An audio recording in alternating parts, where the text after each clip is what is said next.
Well, here we go, lads and lasses. Newcastle United take on Tottenham tomorrow at St James's Park. 8:15 kickoff for this one, so it's under the lights at St James's once again. And Spurs come to St James's Park once again as well this season for the second time in just over a month.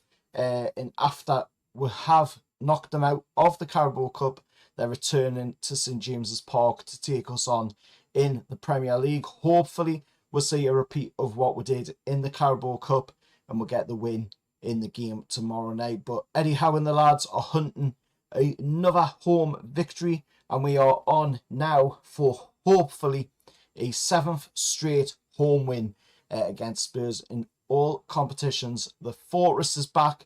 Forest were won against. Fulham were won against, Man City were won against, Benfica and Bilbao, and yes, of course, even Spurs, like I said, in the Carabao Cup at St James's Park, all wins, and we are looking for yet another one in this game tomorrow. But the injuries continue to sting Eddie and the lads, and Spurs, of course, arrive desperate to stop their rot in the Premier League as well. They're starting to slide down the Premier League. So they're desperate to stop the rot. And they're coming to, of course, St James's Park with a paper-thin squad as well. We'll get onto that, of course, in this video. But I mean, unbeaten in the last 6 home games. That's absolutely impressive. Spurs are level on points with us as well. But they are ahead of us on goal difference. Spurs' league form, however, is collapsing 1 point from their last 12 games. However, you do have to give them somewhat of credit as well. They've got a really good away form. Hopefully that, doesn't play a factor in the game tomorrow, as they've won on the road against City, West Ham, Leeds and Everton, and they got a draw against Brighton as well. And of course, their last away game was a 4-1 loss to their rivals, Arsenal. This is a huge test and a huge chance for us to hopefully get another 3 points on the board. But let's look at, of course, the Tottenham news, the Tottenham team news coming into the game. Christian Romero returns from a suspension, so there's a boost for Tottenham fans that are watching, and Tottenham fans going into this game. Takai, of course, is back in training as well for Spurs, but like I say, they've got a paper-thin squad. They're stretched very thin. So this will be an opportunity for us to get yet another win against Spurs this season.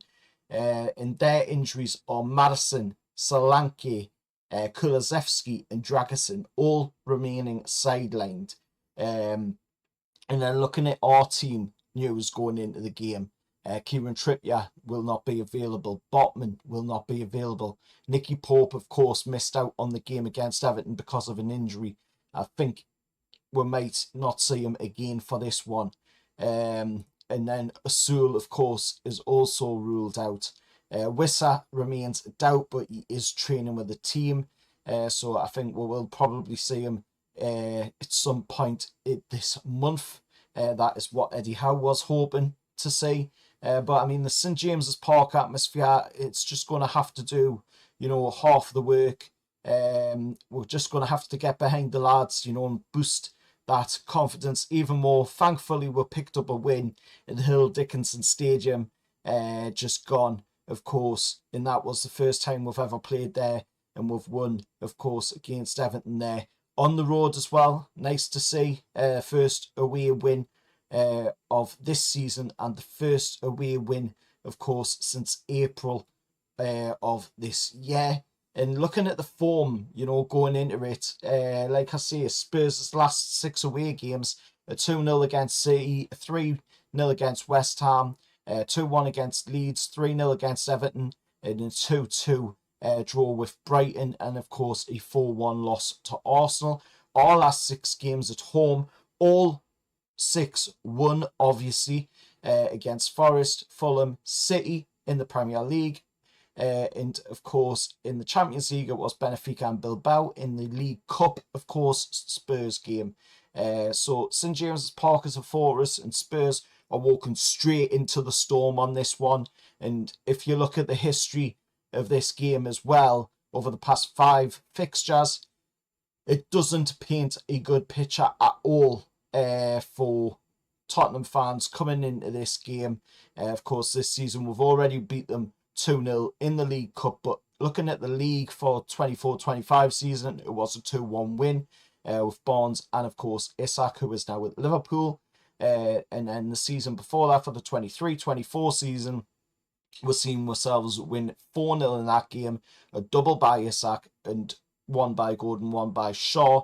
And of course, that absolutely crazy game in the 22-23 season that seen us win 6-1 against Spurs. And all them goals that were flying in that first half of the game. You know, there was a lot of Spurs fans heading straight back down south before that half-time whistle even went. Of course, as Murphy bagged himself a double. Joe Linton got on the score sheet. Isak got on the score sheet twice.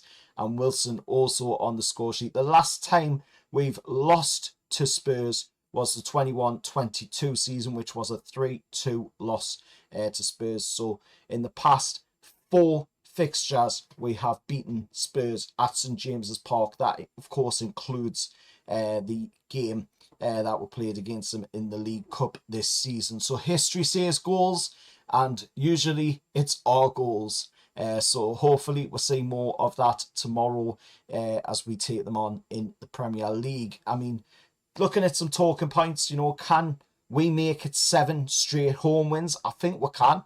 I really do. We've got some injury problems at the moment, obviously, but I think we've still got enough there in the tank.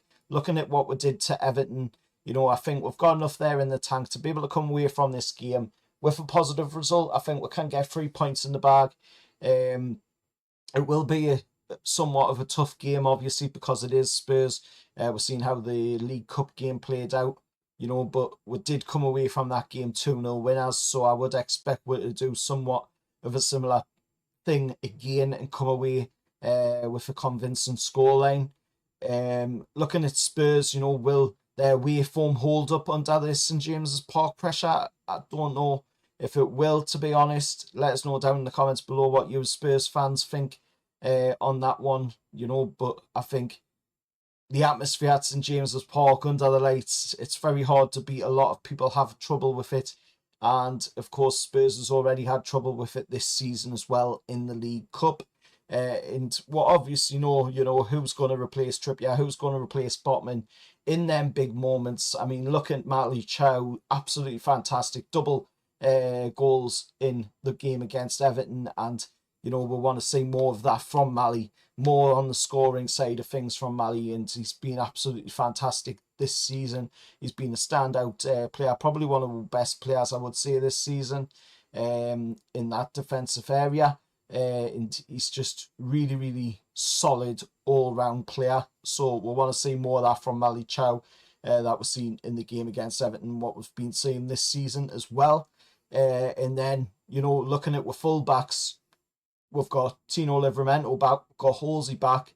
You know, we're seeing that, you know, having both of them in the side, once again, we're seeing exactly what we've been missing in that full-back department. You know, we've had the ability now with them two back, Halsey being able to run up the wing, you know, and help out with the winger, be it Harvey Barnes or be it Anthony Gordon. On the right side of the pitch, you know, we've seen Tino Livramento being able to run up there and help out with whoever's on that side of the pitch, you know, be it Anthony Elanga or Jacob Murphy. And, you know, hopefully we can at some point see, you know, Johan Wissa getting into the side. I mean, Nick Voltemada has been doing absolutely amazing. And he did brilliant once again in the game against Everton.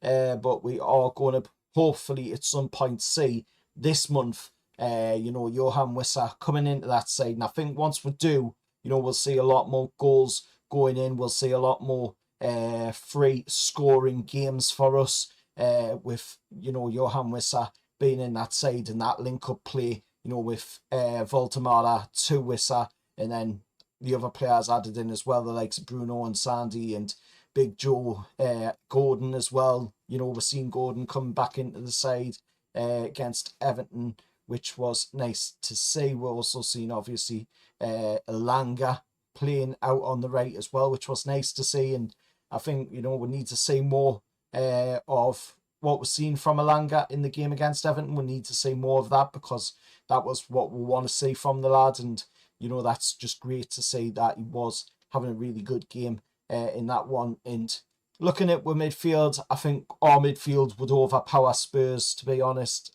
I think we've got a very, very strong midfield there. And obviously, you know, the likes of Sandro Tonali was on the bench from the off in the game against Everton, you know, resting a little bit, because Eddie didn't want to play Gordon and Tonali straight from the off. He wanted them to come on off of the bench, you know, and allow them a little bit of a rest. But this one feels big, it feels loud, it feels very St James's Park under the lights kind of game, you know, and I think we're going to see a really good atmosphere. We're going to see, obviously, a really good performance, hopefully, from the lads as well. But, I mean, what's your score prediction? Down in the comments below. You know, who's starting up front for us? I'm thinking it's obviously going to be, you know, Valdemara up front for Spurs fans. Let us know your predictions as well for the score and who you think is going to play in the team, of course, going into this game. And can we send yet another Premier League team home empty-handed? Let's hope so. Till next time, hit a like, share, subscribe to the channel, and I'll see you all for the reaction. Away there, lads.